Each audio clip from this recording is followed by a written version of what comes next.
It's the Empowerment Perspective Podcast, hosted by Demiso Josie and Mr. Kareem Spence. Stay empowered. Stay empowered. All right, welcome to yet another episode of the Empowerment Perspective Podcast. I go by the name of Demiso Josie alongside Spencer's here. How we doing? It's been a long time. It has been. I don't know, the new year, we got off to a little slow start. Well, I did the Fatherhood Podcast with Pete Palisano, so we've still been working, and you've been mentoring, so, you know, yes. The Empowerment Perspective Group has been out here doing its thing, so... and that's part of the reason why I was late, because I was sitting at Burger King, responding to a text message, and I'm put them on blast because I want to get them down to the HBCU College Expo in March. I want to take everybody.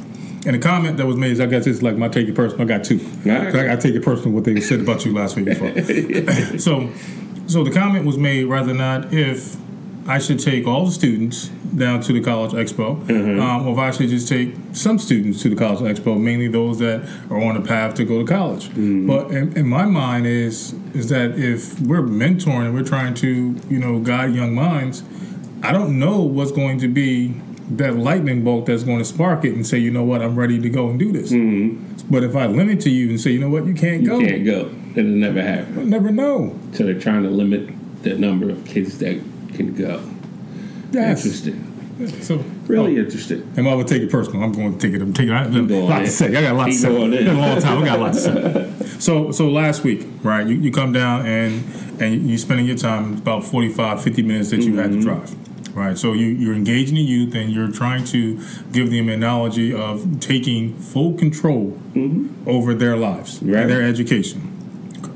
The teacher decided that it wasn't a good idea because you mentioned two key phrases that you don't need teachers. And I'm glad we're having a talk today with a trainer because eventually, I don't really need you after a certain time. The interesting thing about that comment, and our viewers, I'm not going to dwell on this too much, but the gentleman made a statement about schools not teaching them Black history and had them having to learn it on their own. That comment just proved what I was basically saying in the comment of you don't necessarily need teachers. Because what's happening is these kids go to school, they're bored all day long, and they're waiting for these adults to give them information. Yes. That limits me to the knowledge of that teacher. You don't know everything. The teacher doesn't know everything. So I'm waiting for them to give me stuff that I'm not interested in the first place. But then what happens when I take a day off? Mental health day. Right. That means I get no education? No education. Day wasted. Right. So my point was that they need to go out and take their education. Absolutely. So when you have that mentality, the teacher can technically walk into the classroom and say, I need, here's the chapters that you need to know and bounce. Especially today's technology. You can go on Google and find out whatever the heck I need to find out and answer those questions. The problem I think our youth have is they're too passive. And that's the one thing I do not want my children to experience is being passive. You need to go out. If you have an idea, you get the resources together and you go out and take it. And you can learn this stuff on your own. Yes. And as an educator and as a principal, I'm telling you right now, I don't need school to educate my children. As a parent. This school in itself is just a building. Yes. The education comes when you have different experiences with different people. And then you can take a little bit from here, you take a little bit from there, you take a little bit from there. But at the same time, we need to connect with people. But, they have to be aggressive in what they are chasing after. Now, I will say the teacher is there as a resource. Facilitate it. Right. Yes, like LeBron. Right. Facilitate today. He's going to facilitate If I get stuck, yes, I'm going to ask you for help. Yes. But if I sit here and wait for you, I'm never going to learn Black history. Yes. Ever. Right. Yes. So I'm taking it personal on that comment that also the gentleman was 30 minutes late, so that also set a precedent. He missed the whole he took the whole comment out of context. He jumped in. What do you mean we don't need teachers? Right. I'm a teacher. Yes. And I was like, and I'm an administrator, so I know exactly what's going on here. So, but that's the whole thing about the empowerment perspective is putting people in positions to empower them, giving you the knowledge and the tools so that you can become successful. If you keep waiting, this world's going to eat you up. You'll be waiting until you blue in the face. Yeah. And you're not going anywhere. Yeah, it's like waiting like at the airport for them to call your section, you the board. And you're sitting there and you're waiting. Looking at you. And you start asking them, anybody call section 1 yet? Oh, section 1 got called 10 minutes ago. Oh, now you got to sit in that line. Yes. That's funny. That is funny. So, yes, sir. We have a special guest in the building today. Yes. Long lost friend. Yeah. So I'll keep reaching. She was on the milk box? Huh? She was on the milk box? No, she was not on the milk box. Oh. She wasn't that kind of lost. Well, let me ask you this, because, in my neighborhood where I come from, we can't find you in 2 places. You in college, or were you in jail? Where were you? Wasn't the second one. Okay, all right. That's really interesting. So I keep digging deep into my Rolodex and reconnecting with people I went to school with. I think you went to school with my wife since elementary school, I believe, right? Yeah. And then I think we met in middle school, and then high school happens. You kind of separate and things, and then this magical thing called Facebook happened. Okay. And you start reconnecting with people. Okay. I wonder what she's doing. Okay. And then I found out she's into personal training. So what we're going to do this month of February, we're talking about health and fitness, because it's getting around that time where everyone's starting to have their New Year's resolutions. I know you hate that word. We'll get to that in a second. And they're starting to fall off. I hate this time. Let me tell you what. I got He's mad at me. Yeah. Well, not so much as you. Is that imagine I can't get to machines and the equipment that I need, because everybody, from my understanding, is trying to get slim for Valentine's Day. Yeah. But you just can't come in January and start tying up all the machines. Now, the people that's been there from the summertime, like me, I need to get my workout in the way. Like, move. It's a phenomenon. I took the other approach. I stopped going. I'm going to wait for all the suckers to clear out first, and then go back up in there where it's nice and clear. I just stand next to the machine like you almost done. It's your last breath. You almost done? And you're not sweating. Like when your phone texting, what are you doing? Well, I'd like to officially welcome you to the podcast. Welcome. I don't know how to say your last name. I'm trying to practice, but I didn't want to get it wrong. I know what it used to be. So how do you pronounce your last name? Panebianco. Whoa. Let's see, that's a lot of letters. It's a lot. It's a mouthful. It's a mouthful. Panebianco. Panebianco. Melanie Panebianco's in the building. Okay. All right. Well, welcome. Thank you. We're going now. Welcome, Mel. Welcome to the show. Perfect. One syllable. Yes, I can't mess that up. I'm not going. That is too funny. One syllable is perfect. No, thank you guys for having me. It's an honor. I've been following your group since you started, early in the process, and I will say it was like an honor for you to, you requested anybody who was in the fitness world to kind of reach out to you, and when you decided to have me, I was like, this is cool, because you guys touch a lot of people, and your goal is to help people reach their full potential, and that's something that I feel that I try to aspire to, every day in what I do. So this is an honor, and it's super cool to be here with you guys. So I'm excited to share and help in any way that I can. Let's go ahead. I have a confession. What you got? What you got? Because we put in a lot of work, especially like when you're in this line of business, you don't often see the fruits of your labor. Like, you know what I mean? You hope that people listen to you and carry on and things of that nature. And I was getting a little discouraged after, here and there. And I was like, do I really want to keep doing this? And because I'm very visual. So I need to see, my work, the results of my work. So I really want to keep doing this and doing these podcasts and stuff. I love traveling and meeting new people and stuff like that.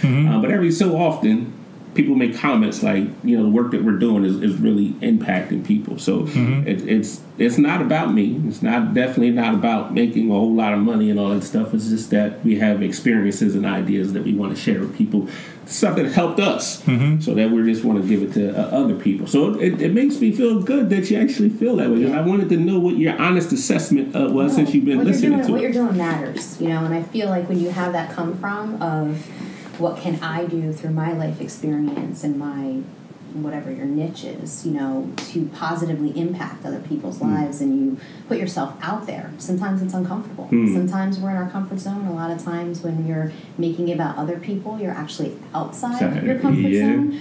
I'm sure that initially this was outside your comfort zone. There were a lot of things that you guys did that were like, maybe you took it from just audio to video. Right. Maybe you weren't quite, ready, whatever the scenario is, but know that you're making a difference because even if my whole thing is you touch one person, that one person can go and touch 100 people, right? So what you're doing matters. It's awesome. I think we don't have a comfort zone, to be honest with you, because we just try stuff. Right. It's like, is it work? All right, we'll try this. We'll do that. We got this presentation. All right, let's do it. And that's just the kind of thing that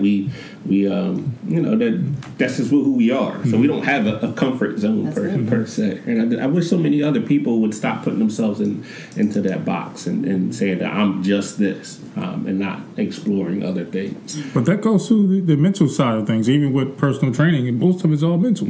So when they say that, I can't do this, or I can't lift this, or I can't run that extra mile, that's where it comes into that mental side, the mental block, the mental barriers that they create for themselves. Right. So I was listening to you and my wife talk earlier, and I was taking notes, mental notes and things, and we talked about let's talk about this concept of the resolution and why you don't like that word. Why is that word so taboo? So I think that I have a problem with that word because most people make resolutions and really aren't serious about a resolution. I think it's the thing to do when a new year comes. I mean, it's called a New Year's resolution, right? It's that January. It's the reason you can't get on equipment at the gym right now. Oh, yes. It's worse. It's 110% the reason. And it's not likely to be stuck to. I would put myself out there and say that if you were to ask the majority of people just in your life, in your circle, tell me 1 to 2 resolutions that you've made in your life that you've followed through with and stuck with, you'd be hard-pressed to find a lot of people, right, who have done that. The other reason I don't like the word resolution is it alludes to the fact that somebody has to do a complete overhaul of who they are. And I'm a believer in we all have the sound foundation of ourselves on the whole. We might have to dig down deep, to access that, but we have that. We have our strengths, we have our weaknesses, right? To me, when you want to improve yourself, you have to tap into those strengths and work on the weaknesses to some degree, right? So you're talking about the mental aspect of anything, success in anything.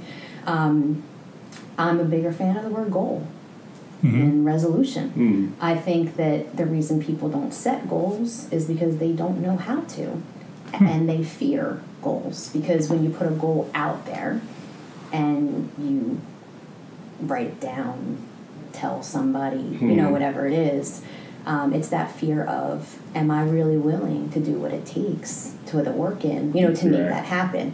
If I say it's a resolution, it's almost as if people get a free pass to not follow through, on a resolution. Where when it's a goal, and I've told 10 friends that I'm going to write a book this year, now I'm accountable. You have a book coming out? Yeah. Oh, yeah. I'm gonna be right. I am in the process. We're gonna talk about that in a minute. Yeah, in the process. We had a pre-conversation. When I was at Burger King? No, this was a couple days ago. Oh, okay. When you first started talking. But no, I'm a bigger fan of the word goal. But when I talk to people, whether it's in the fitness industry, anywhere, and you start talking about goals, it's like, whoa, goals. You're right. And I think that it's because most adults have never really set them themselves. Maybe you set a goal to graduate college, but didn't that college initially set that four-year goal and timeline for you? Graduating high school, it's kind of the expectation, you know what I mean? And that goal was set for you. Right. So when I talk to adults, it's like, well, I wouldn't even know how to go about setting a goal. Like, what do you mean?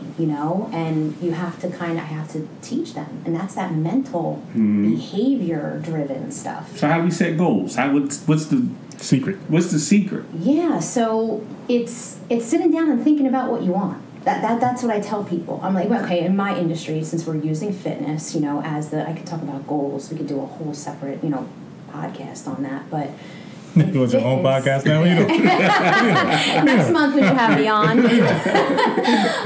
No, but when it comes to fitness, I tell people you need to sit down, and the first thing I ask people, they enroll in the gym. They're a new member, let's say. They meet with me as a trainer just for their initial. We're going to show you around. We're going to talk about why you're here, set you, on pace to do what you want to do. The first thing I say to them is, what are your goals? Why did you join the gym? That's that why question again. And they're like, I want to lose weight. Right. Okay, that's fantastic. but here it's not specific enough. Right. And they're like, what do you mean? And I'm like, you have to know specifically how much weight you want to lose. Right. And people go, no, I can't. A number. A number is it's too accountable. It's not gray. It's black, right? It's like I have now. If I say the number 15, right, and I only lose 12, you know what I mean? Right. That it becomes so. It's teaching them that number one, give yourself permission to set the goal. Give yourself permission that if something happens and that you don't achieve that goal, that's okay, but we don't stop working. You know what I mean, towards that goal. Right. So it's teaching them, and I use the acronym SMART. Goals have to be specific. You have to know exactly what you want to accomplish. They have to be measurable, as the M. You have to have some tool that measures that you accomplished that, right? They have to be attainable, so it can't be something that's so outside your realm, of achieving. Realistic. You can't tell me you want to lose 70 pounds in a month. That's not, that's not realistic. Now, we can take that timeline out, and that's the T, right? It has to be time bound. Right. So we've got to know what we want to accomplish, that's realistic for us to accomplish it, and that there's a deadline to that. Right. I like that you did that with no notes. That's interesting. That was awesome, right? that's really, she studied. She did this. That is conversation. It's real. That's awesome. She actually believes in this little smart thing. I do believe in that. One of our foundational things that we talk about is that why. Like, in order for you to establish a realistic goal for yourself, you have to have that reason behind why you're doing it. And I feel like when it comes to fitness or health things, a lot of people struggle with it because they don't have a strong enough why. So it's easier for me to be like, all right, I give up. But when you have that why where you really can't give up, or else it's a matter of life and death at that point, then it becomes, a little bit easier to stay with that process. Because you figure like, okay, if I don't do this, I don't eat.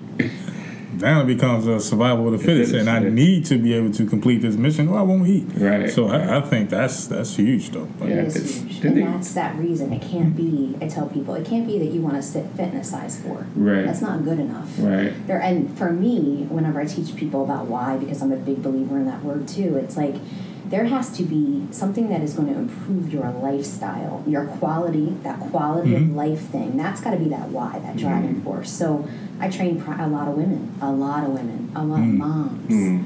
I use their kids all day.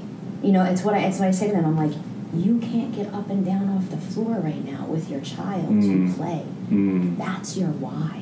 The 20 pounds is the measurable, specific aspect of your goal, but the goal is your quality of life and your child, and being able to get up and down off that floor. Right. And whenever you don't want to come to the gym, or you want to go through the drive-thru, 20 below. I'm not going. You got it. They should close. We know. They should close the gym. The gym is closed today. But I tell them, picture your child's face. Right. And it's harsh for some people, but it's the truth. Right. So it is that why is super important. I know we're talking mental here, but when it comes to health and fitness, I also heard you and my wife talk about basically 3 elements. The mental is one element. What are those other 2 elements to, I guess, your fitness goals? Yeah, so what's interesting about, I use weight loss as an example, or weight management, is most people focus on the other 2, the mental / behavior side. They focus on strictly the nutrition and the activity side, right? So there's 3 elements to weight loss, truly, and an ongoing sustainable health, really. Because I use the word weight loss, but really, for me, it's health. For me, it shouldn't be the superficial reasons that we're doing it. It should be that ongoing quality, energy level, all those things, removal of medications, whatever it is for somebody, right? The mental side is the hardest, though, because I will say most people only think that the 2 sides exist. Right. Activity level, right. Which activity level we break into 2 things, like the everyday stuff that you're already doing. So if somebody's a waitress, they're already walking all day, right? They're already doing all those things all day. It's the additional activity, the exercise, right? On top of that falls in that category. The nutrition, everything we're putting in our, in our bodies, every single day, and then the behavior, on the mental side. So most people, especially in January, fruits and vegetables in the house. We're going to Whole Foods. We're doing all those things. We're taking up parking spots at the gym. And then all of a sudden, they didn't work on the mental behavior side. So this is all action oriented, right? The nutrition and the activity is all action. Right. So when we don't want to do that anymore, and we haven't worked on the behavior and the mental side, we stop doing those action things. Right. So that's why 2 weeks from now, you don't need to worry about your equipment. It'll be there. It's sad to say, but those people are not going to be on that equipment anymore, right, because they haven't changed their habits. They haven't changed their mentality. They haven't looked for their why, written down those goals, worked with somebody, to help them through that kind of stuff. I think part of the reason is one, it's the hardest to change, and two, it's not something that's tangible. Like, I can go to the store and see the ingredients of healthy foods. I can go to the gym and get that exercise.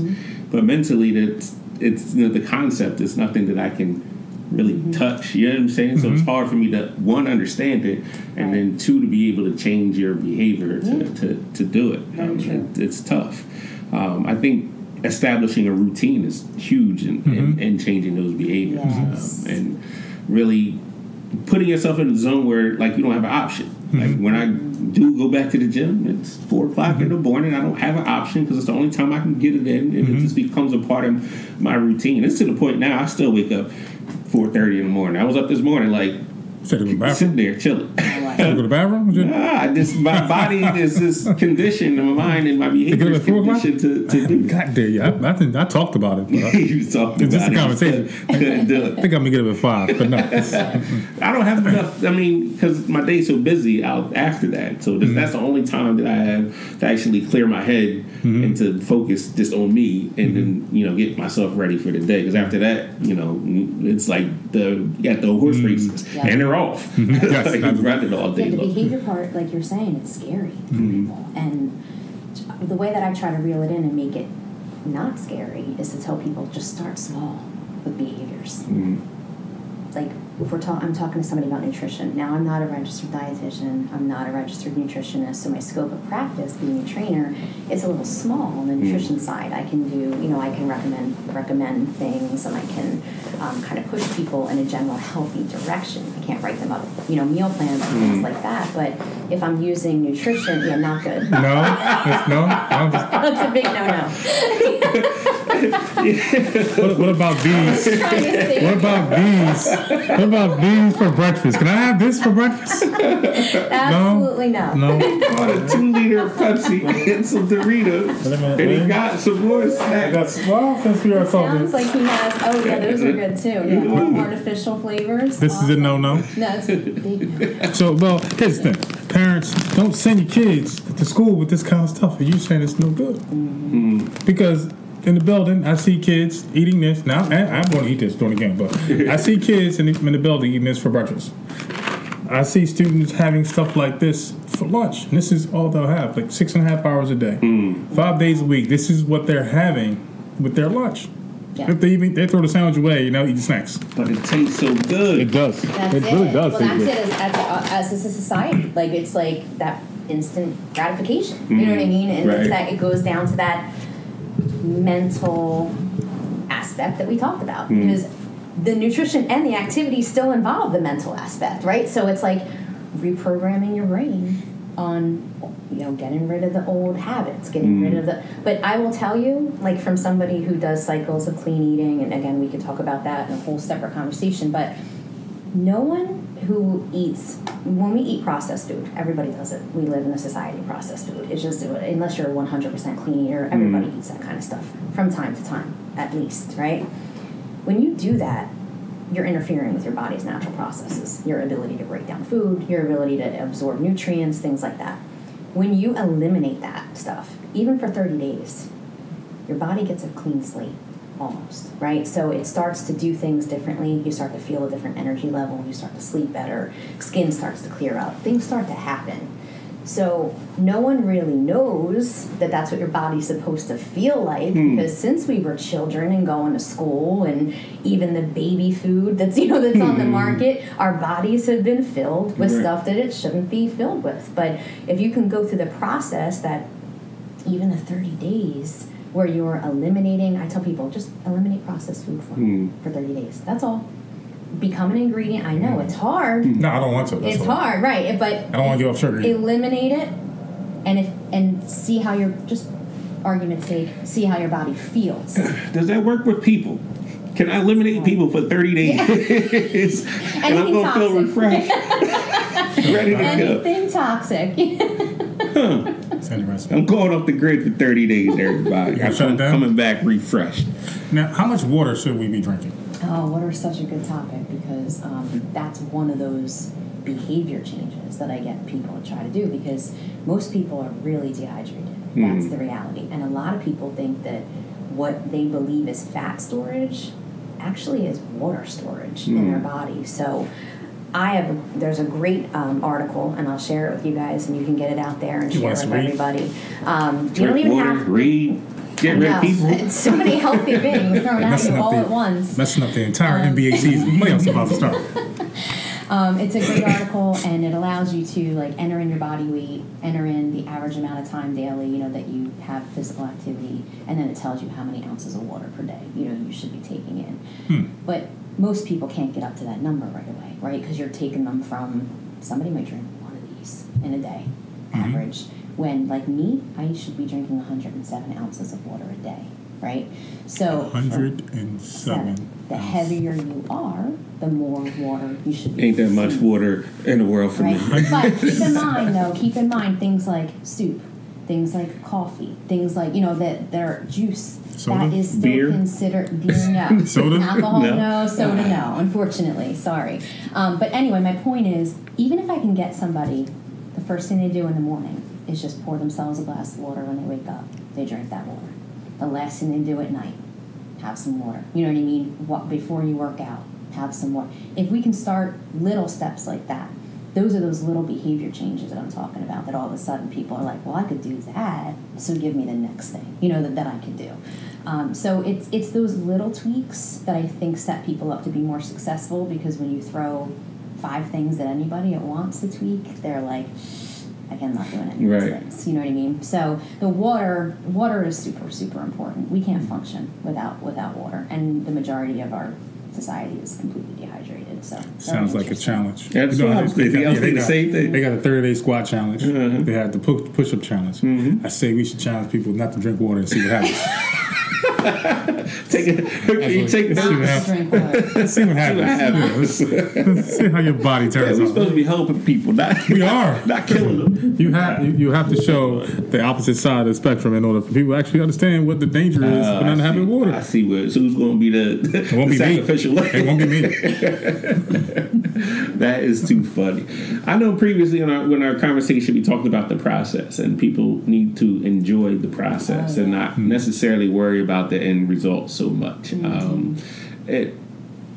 How do you get your client to focus on the process more so? I know you have the goal at the end, but if they don't fall in love with the process, this is when they start falling off your resolutions. Your goal setting. And stuff. It's true. It's chunking down that goal. That's kind of where I start with people, right? So if we have a 60-day goal, are you a teacher? You talking a lot of teaching terms. You sound like a teacher. Yeah. Same language. Okay. It's chunking that down, right? So if we have a 60-day goal, that's far away for a lot of people. That's 8 weeks, right? That's 8 weeks of nutrition, 8 weeks of activity, 8 weeks of behavior changes, and sometimes when that goal seems so far away, you got to break it down, and reel it in for people. So the first thing I do around activity and around exercise is tell people, let's get really clear about what you don't want to do involving exercise, because you have some example. Some people have group anxiety. They don't want to be in a fitness, in a fitness class. Like they Zumba? don't want to be, stuff like that. They don't like to be, I work out solo. I don't like working out with anybody. That's how I operate. That's how I am. You talk to people when you work out? I don't like people talking to me. Earbuds in, don't talk to me. Yeah, I take my daughter occasionally. We talk because I'm helping her with things. But if I'm not training you and I'm on the clock, I'm working out, I'm doing my own thing. Even when me and my husband go, don't talk to me. We're good. You do your thing. I'll do my thing. But some people love that environment, though. Some people love the group environment. Quite frankly, it's why CrossFit is so successful is because it's a community, right? People love that you go there, you support each other. It's wonderful. That's not an environment for me. So I help to try to identify what are we ruling out? What don't you like? And then let's figure out what you do like. If it comes down to group stuff, go ahead. How do we get away from leg day? Leg day. Leg day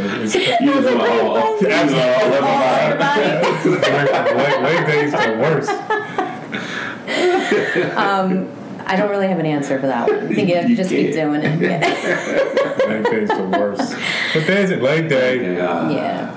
But I have them understand that it doesn't have to be punishment exercise. You know, it should be something that you enjoy. I try to make our sessions enjoyable. I try to explain to them that now that you're part of this gym, if I'm training somebody in the gym environment, this is a community. You know, try to get to know people who you're next to the, elliptical on. Some people aren't social, though, so you can't go there. So it's kind of getting to know the person, a lot of people are uncomfortable in a gym when they first start, especially women. Women are like, everybody's looking at me. Everybody's judging me. Everybody. I have a question. Yeah. Why do you guys show up at the gym with a whole bunch of makeup on? Oh, not me. Not me. That's what I was going to say. But if I go up, let's say the girl dropped the towel, so I want to go pick it up for her. She thinks I'm hitting on her at the gym. I'm like, I'm just picking up the towel. I'm good.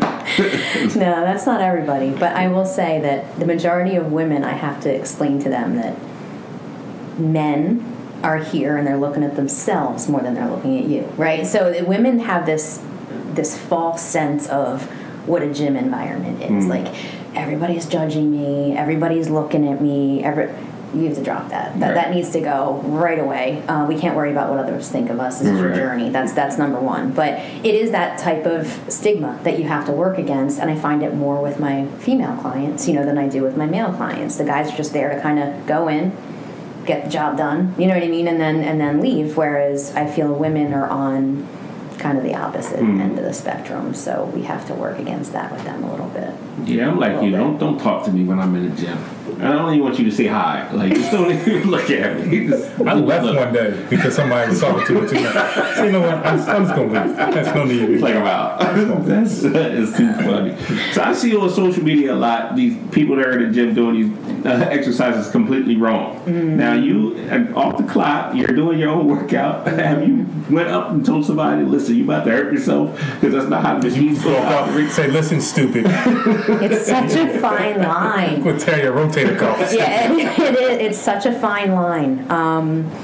When I'm off the clock, no. Now, if it's somebody I know from town, and I feel comfortable with them, then they know what I do for a living. Of course, I'll walk over and I'll be like, hey, where'd you learn how to do a squat? Or where did you learn? And I kind of like start the conversation and I kind of give them some pointers. On the clock, when I'm at the gym and I'm not with a client, maybe I'm walking the floor or whatever, I will go up to a member and I'll say, hey, would you mind if I give you a little bit of help with your form? Because I really don't want you to hurt your back. I noticed that you were, too far forward or your knees are over your, whatever it is. You have to know the person that you're approaching too.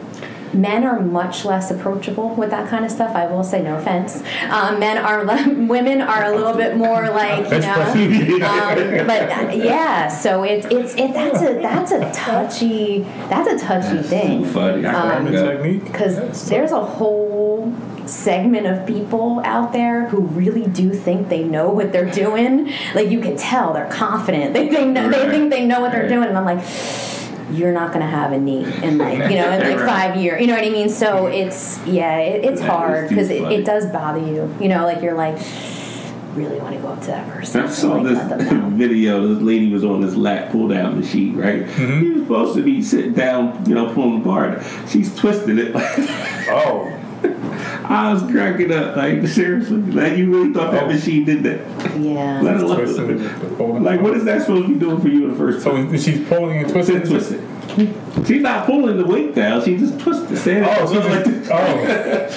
Maybe she's stretching or something. I don't know. What I will do, like, I don't know if you guys have these on your machines at the gym you go to, but like most Life Fitness machines, which are a lot of what the gyms use, have like a diagram on them that actually show you the way to properly, use a machine, what part of the body you should be feeling it in, and I'll be like, hey, have you ever, taken a look over here and seen, because these are very user-friendly, these machines. So there's kid gloves. You have to really know who you're talking to. Too nice. Yeah. Let me ask this. Have you ever seen somebody do something wrong and somebody actually watching them, as soon as they're done with the machine, they walk over and do the same thing? No, I haven't seen that. I haven't seen that, no. I see a whole bunch of copycats. I watch them. Yeah. My biggest pet peeve in the gym is you working on 2 machines at once. I lock down 3. I can't stand it. I lock down 3. I take my towel and I lock down 3 machines. Absolutely. I'm locking down 3 machines at one time. Because I'll rotate. Like I'll go from the bench press, and then from there I may go. What's the butterfly thing? Chest flies. Chest flies. So I'll lock down that. And then I may go lock down a dip. So I'll go do all 3 episodes. Like you just rotating. That's selfish. People in my way. That's stuff I need to do. You need to get it done. Yes. That is too fun. Well, we're going to switch gears a little bit here. Those of you who follow us on the website, we got some new merchandise out. Yes. The Hustle Spirit shirts are out there. Soon we're going to get that one out there. Some other things on there. But we have this mug here. I'm going to buy that today. Embrace My Pettiness mug. Yes. Make sure you cop that. So on our show, I'm sure you listen, we ask our guests, have they embraced their pettiness, or are you petty? So would you consider yourself a petty person? You're a trainer. You have to be petty. In certain aspects, probably. I mean, if I'm being totally, You have to be. Yeah. Because I know, because I had a trainer. Like, we started off the conversation saying that, after a certain time, you really don't need someone. Because even like a trainer, like, how many want to say weeks would you work out with a person when you say, you know what, just go? You're on your own? Yes. Depends on the person. Usually, it depends on what they need me for. There are people who just want they want to learn specific things. So they might be a 4-week to 8-week, process. There's other people who have larger goals, and it depends on how much of a student they are. Because I'm a firm believer, and I'm not just a trainer, I'm a teacher. When you're finished with me, you should be able to do on your own what you and I have done together, right? So it's a process, but that is my goal. When I tell people that from the door, I'm like, listen, I'm more of a teacher than a trainer. Like, yes, I'm designing programs for you, but I'm always explaining verbally, why we're doing what we're doing, why we're doing it in the order that we're doing it, so that when they leave me, it's Melanie used to do an upper body exercise with me, followed by a lower body exercise, followed by a core. I'm gonna continue to do that. So it depends, but I'm not of the belief that someone should need me forever. I don't think that that's necessary. Yes, exactly. That's exactly what his point was. Like, I need the guidance, and if I get off course, I need you to put me back. And this is how I know that you're petty, because you'll start creating stuff that I can't do. I can't. Good while. I can't sit in this one position for 30 minutes. Like, they had me sit against the wall for 30 minutes. Okay, I'm going wild. You sit there for 30 minutes. I'll be back. Yeah, you still need me. Yeah. See, this is why you need me in your life. So you mentioned earlier about a book. Yes. What's going on with this book? So it's interesting how this whole thing developed, because I do have 2 girls at home. They're 10 and 14. My why, honestly, for everything that I do. And I was driving one day a few months ago with my 10-year-old in the car, and they're smarter than us. I always say that about my kids. Like, they're just smart. They come out with stuff all the time, and you're like, yeah, you just checked me, So that was the type of conversation that we had. We were driving, and I don't know what sparked it, but she looked at me and she's like, Mom, what was your dream job? And I was like, oh. And it cut me. You know what I mean? And I was like, and my husband's like, why did it cut you? And I'm like, because when your kid asks you that, it means they think that you're not doing it, right? When they say, what was your dream job? You know what I mean? It means that they think you're not doing it. She's trying to say you're not good at your job. Feedback. I don't know. I'm telling you. She's You're not good at this at all. Listen, she's my number one source of feedback. I'm like, give it to me straight. So, what is it? She is that kid. Backup plan? What was your backup plan? So, I stopped for a second, and I'm like, all right, is this a parenting moment, or is it like an honesty moment? So I was like, well, I love what I do as a trainer, you know that, and I did build an MLM business for years, and I was highly successful with that. I loved that. I loved what I was doing. Stepped away for different reasons that I don't need to share today. But then I said, well, I know I always wanted to be a mom my whole life. And she looked at me and she said, but a mom's who you are to me. It's not what you do. And I was like, oh, okay. And I said, so you're trying to tell me that it's not my job, it's part of who I am. Who you are, yeah. And she said, yeah.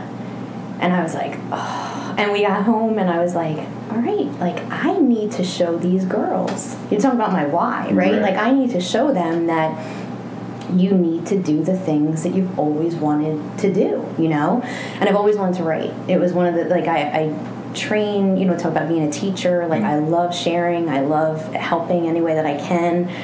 And I love writing. And it always come easily to me, And I thought, this is it. You didn't have after school detention, did you? No. Because they made me write. I'm right and I said, that's it. And the premise of the book is based on the conversation that I had with her. So it was not just the spark for the book, but it was that, she ignited that in me. And it's going to be called Mom Goals Matter. And it's really about that premise of being a mom is an incredible thing. It's a gift.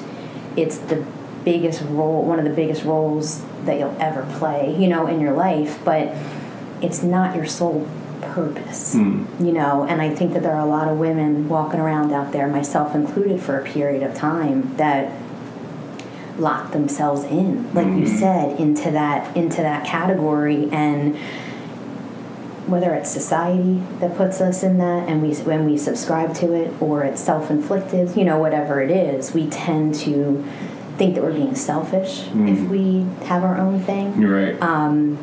There's this, if you're a working mom, stay-at-home moms think this about you. If you're a stay-at-home mom, working moms think this about you. And then you've got the women who, like me, like training isn't full-time. Like I do this it's part-time, and it's flexible around my kids. So I kind of do have like the best of both worlds, but we don't say it anymore. Yeah. The power perspective does not support R. Kelly. No, we don't say that word.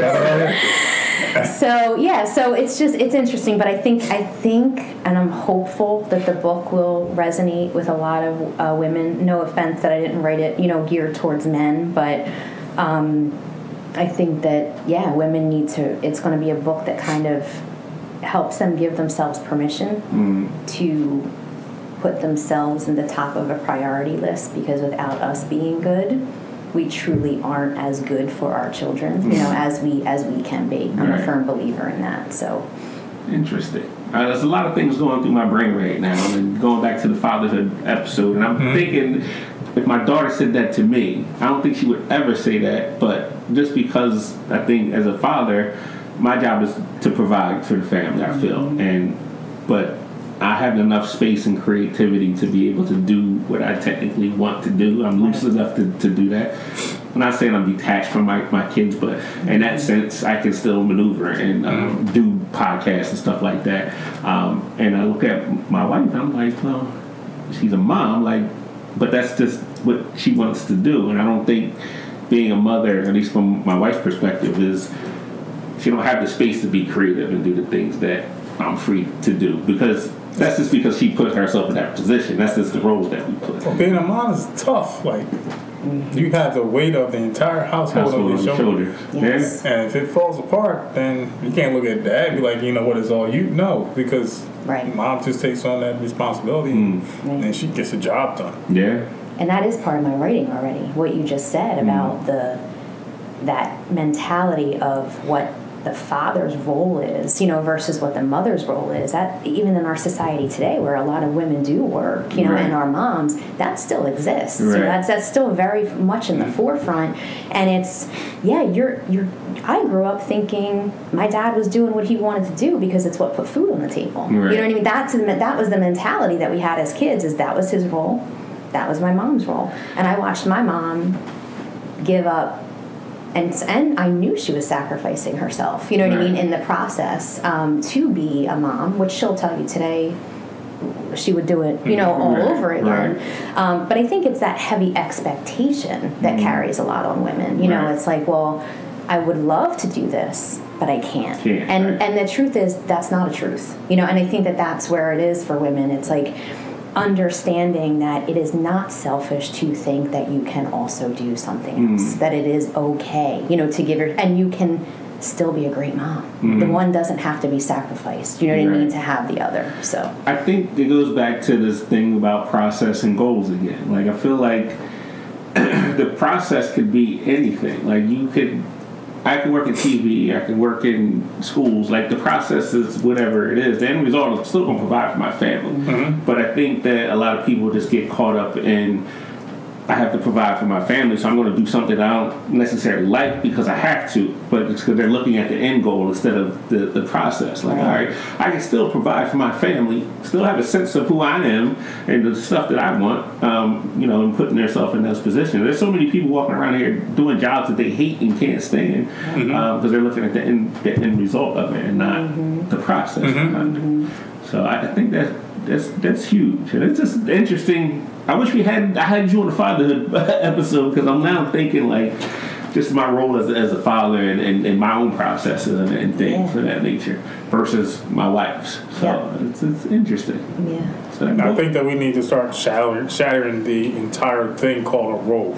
I think just because you're this gender or you're this gender doesn't mean that you can't do certain type of things. We really need to start to redefine, because the world has changed since the roles of daddy and mommy, and we need to redefine on what daddy and mommy should be doing and what that should actually look like. This is true. I know. It starts at home too. You know, that those even something little like the shared household responsibilities. You know, like I take out the garbage. You know what I mean? You hear that? No.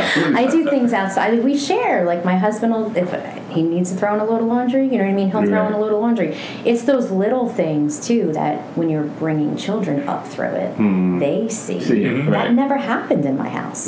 My dad went to work all day. He came home. He was tired. Dinner was waiting for him. He ate dinner, fell asleep on the chair watching TV. Trying to get that. How did that? No, you're not getting that no more. Yep. And mom, you know, took care of the kids, took care of the house, ran us where we needed to be, you know, did all that stuff. And what about talking? Was talking involved too, or no? No talking. Talking. Yes. Just having a conversation. Like in our household. Yeah. Mom and dad. After we went to bed, I guess that's kind of the way that it was. Talk. Yeah.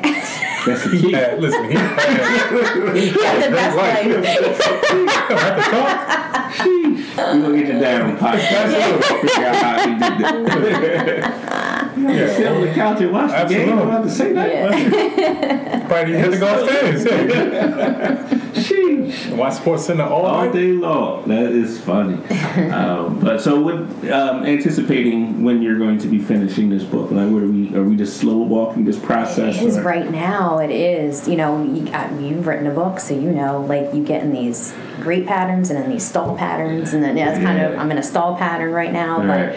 I mean, the goal is the end of the year. You know, that's the goal. So that's what I'm shooting for. I had to give it, again, the T has to be time bound. You know what I mean? Otherwise, it's just like, when it gets done, it gets done. So the end of 2019 is the goal. I tell you what helped me a lot was I actually think better when I'm driving. So I actually recorded myself while I was driving. I just went back and transcribed some of my thoughts. That's a great idea. So it was just...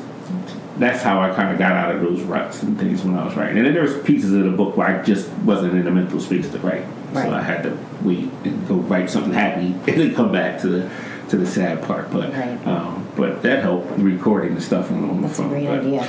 I think everybody has a story that they need to tell, and you know, get those thoughts out, because one, it's going to help you deal with whatever it is that you're writing about, and then two, you're going to be able to help somebody else going through it. So we're all messed up at the end of the day. You know what I'm saying? We all got stuff with us. So, but that's dope. That's nice. So you are petty, huh? That's what you say. Oh, absolutely. That's what the jury says. We have someone that's petty. Listen, to have somebody sit there and say, I need you to be in this plank position for 2 minutes, that's beyond being petty. That is funny. And then you come back. All right, 2 minutes, 15 seconds. Slowly but surely. Sweating. You didn't even start to Yes. That is too funny. Well, Melanie, thank you for being on the show and making a trip down here. And, You're welcome. Thank you for having me. Yeah, I'm looking forward to seeing this book come out. And definitely, you'll be on our table. And have all the books that we have here as people that have been on the podcast in some shape, form, or fashion, and have stuff out. So shout out to those authors. You can find all their books on Amazon, especially mine, Life Music. Make sure you can get that. Don't forget our apparels on the website. Our petty line is coming slowly but surely coming together. We're actually, I think, talking about making some candles too. So maybe we're going to let the cat get out the bag. Since the majority of our followers are women anyway, so we figured out we're going to do something to touch the ladies from the empowerment perspective store. Plus, plus have the house smell nice. Nice. It's nice and petty. Yes, nice and petty. Petty sense going on out there. Trying to think of what else we got going on. Again, this month we're talking about health and fitness. We're actually on our way to Rome University to talk to Demetrius Polge and the head coach of the boys basketball program out there too. So we're going to talk sports psychology though. So we'll work that in that particular podcast. We got a couple other people that are into health and fitness coming on by the end of the month. So February is all about getting your act together. And what I think they're going to see is a common theme is going to be it has to do more with the mentality and behavior than actual physical activities. I know I need to get myself together. My daddy gut starting to grow a little bit. Daddy gut? Got to cut that down a little bit. Well, we did talk about smashing the rolls, so maybe mommy can get a gut. Mommy can get it. I get it. That mommy gut. That means I'm getting stretch marks. Absolutely. We switch it around. Put some cocoa butter on it. Put some cocoa butter on it. Educators out there, we're going to be in Atlanta June 18th to the 21st. How to reach and teach today's hip hop generation. You have a 3-hour pre-conference workshop and a bunch of breakouts. And then a month later, we're in Vegas. So make sure you come check us out. It's really dealing with coachable competency and how to get your staff on board on how to reach these students and how to make them become assertive and really take charge of their education. So be on the lookout for that. I'm sure there's other things going on there. Yeah, we do have a friend of the program. My guy, Corey, who's actually my barber, True Blue Toe is having a skating party on March 10th. So it is free, so show them support. And again, the squad has some fun. So as a skating party, it's going to be a young skating center. The admission is free. Speed cake costs $2 and inline skates are $3. But the address is 763 Park Road, Mace Landing, New Jersey. So we got the mentor program that we're doing on the 12th this month down at AC. So if you're interested in creating an organization to mentor youth, it's really about the business of mentoring, and we're going to give you some key information. Because when it comes to this business stuff, I was actually having this conversation with my wife last night. There's two sides of it. There's the creative side and there's the business side of it. And a lot of people jump in because of the creative side or the program side of it, and then they're not realizing all the liabilities and all the responsibilities of actually running, especially something that's dealing with you. You got to be careful with that. So we're going to be dropping some knowledge about that on the 12th in Atlantic City, 5:30. I forget where that's at. They actually just changed the location. We're going to be at, I think, the 900 block of Mediterranean Avenue. In fact, let me get it because she just sent it to me and I didn't get a chance to send it to you. 1 second. So while he looks that up and everything, so we're going to obviously continue this mentoring thing. Might make some changes and hit up some other students and kids in various neighborhoods. Yeah, so we have 912 Mediterranean Avenue. Man, I used to live 900A, so just know we don't be in the hood. We go to the hood. Yeah, so 900A Mediterranean Avenue, right behind Shore Park. So please attend us in Atlantic City, and we're going to start at 5:30. Awesome. Any last words, Melanie? Any words of wisdom for our audience? No, just stay the course. You know, if you've already fallen off the wagon, you know, per se, which some people do already early in February, the only way you can truly fail is to stop altogether. So get right back on, stay consistent, don't look for constancy, look for consistency, and do what you can when you can do it. That's really it. Miss Petty. I don't really have to say it anymore because we actually have it on the cup. So just go ahead and embrace your pettiness. That's awesome. So until next time, stay empowered.